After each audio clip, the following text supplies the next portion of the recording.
बाबा आवाज खूप वाढवा. न्यायालय संध्याकाळी सुरू झाले. वकील वर्गामध्ये असंतोष पसरला. त्याचं कारण की वकील वर्गाला हे सुरू करत असताना विश्वासच घेतलेला नाही. दुसरं असं कारण की वकील हा बुद्धिजीवी वर्ग आहे.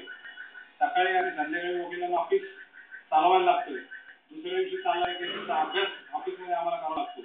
अशा परिस्थितीमध्ये संध्याकाळचं कोर्ट हे सगळ्या वकील वर्गाला त्यातल्या महिला वकील वर्गाला त्रासदायक होतं.